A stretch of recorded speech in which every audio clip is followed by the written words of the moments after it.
Hello, guys, and welcome to the chaotic, crazy world that we live in. Here's my list of best horror of last year. So, starting off with number 10, Presence. This may not be on most people's lists, but the reason that it's on mine is because of one, the way it was filmed. Um, we get a different perspective than we usually do. This time it is from the perspective of a spirit that occupies this house.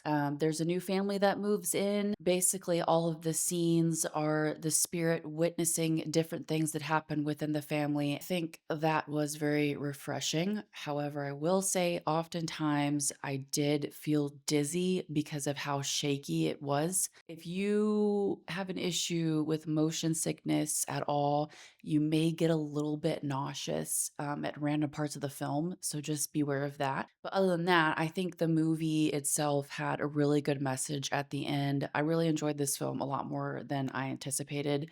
Coming in at number 9, we have Final Destination Bloodlines. Two words for this film: hilariously gruesome. Tony Todd's last film. If you have seen the other films in the franchise, you know that he was always a big part of it and he was there since the beginning. This is his last role. Unfortunately, God rest his soul, but it was really nice to see him one last time. I thought the movie was hilarious despite all of the CGI. I'm really not a huge fan of CGI. I really love practical effects. Despite all that, I really enjoyed the film. Coming in at number 8, we have Good Boy, another film that's told from a different perspective. That main character is a dog. What I love about this one is there's not very much dialogue. The only dialogue that we get is from the owner. It's mainly seeing the dog's expressions to different things, and different surroundings, and the eeriness that they're able to create in that environment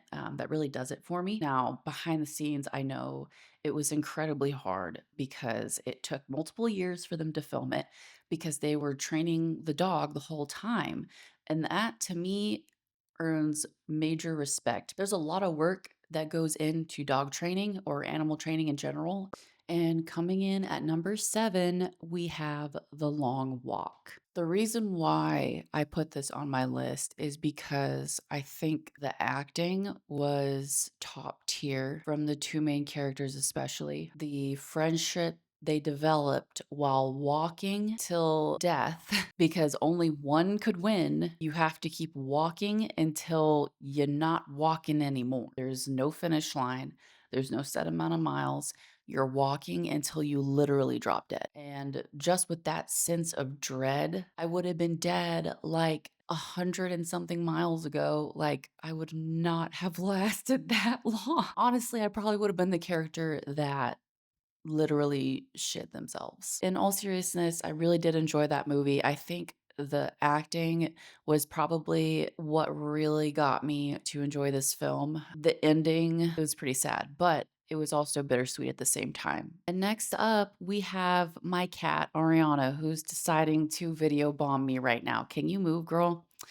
We have Keeper. Say hello, Ariana. How many treats did I give you today and you didn't eat them? Now, this one kind of pissed me off. I'm not gonna lie. I'm not usually one to watch trailers. I really try to not watch trailers, but I did see a couple of trailers for this. The trailers really lead you to believe that it's a different kind of film than it actually is. I just thought I was going into a different kind of film. Thanks for the trickery, I guess. Yeah, Keeper was fun. The forest creature was definitely creepy, but also silly. But I loved the vibe of it. I feel like it was more of a typical cabin in the woods type of film, but it had like a fun twist on it, especially at the end, which I'm not going to spoil. This is why women chose the bear. Go watch Keeper. It's fun. It's kind of spooky. Okay, prepare for the fun one together, but it's hilarious. Love Allison Brie, love Dave Franco. The fact that they're in this movie together and they're also a couple in the movie when they're actually together in real life. And I could not stop laughing in the theater along with everyone else, especially at one particular scene. Go check out Together because it's literally hilarious and the practical effects are actually pretty good. I think they did really well at this film. I would love to see more films like this, especially by them. Would love to see them in more horror films, more thriller films. Coming in at number 4, we have The Ugly Stepsister. Oh my gosh. Was not expecting to love this movie as much as I did.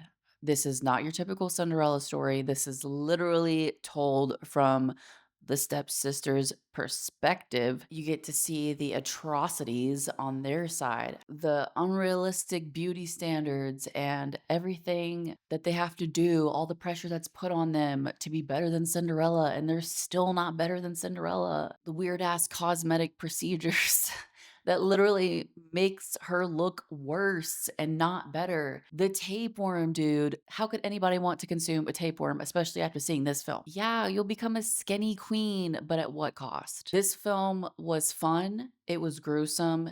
It was also sad. Body horror aspect of it was pretty good. I'm not gonna lie. There was some parts that made me like physically like cringe. The practical effects and body horror have to be really good for me to physically twitch. This is a movie that I will definitely be rewatching soon. Coming in at number 3, we have Bring Her Back from the creators of Talk to Me. I have my eye on these guys.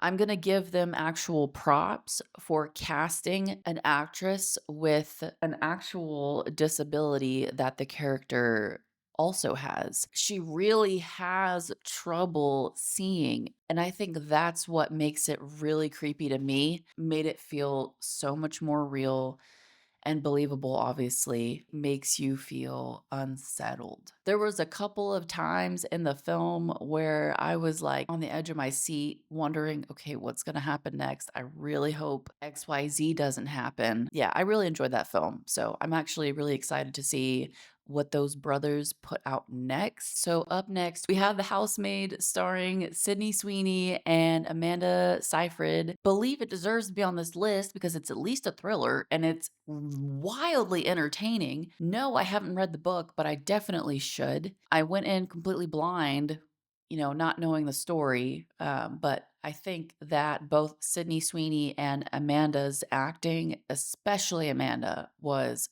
phenomenal. That's how I felt with her character. And then halfway through the movie, when it flipped and it went to her perspective, I was like, okay, you know what? I can totally see why she did these things. The male actor, I cannot remember his name, he was great as well. Yeah, I really enjoyed that movie. I've already seen it a couple of times. Coming in at number 1, a surprise to literally no one because this is most people's number 1, Sinners. I'm that basic bitch. Cinematography, beautiful. Acting, amazing. The music, also amazing. Loved the soundtrack. I really enjoyed Sinners. I've already seen it twice. Michael B. Jordan playing 2 characters. He did a great job. Haley Steinfeld also did a fantastic job. She looked gorgeous. The way that they blended in vampires with a period piece, a historic piece. And obviously, we all know what the deeper meaning behind everything was. It was a good story. There was a bunch of stories kind of going on at the same time, but it all blended together. It all ended up coming together. That definitely deserves to be number 1.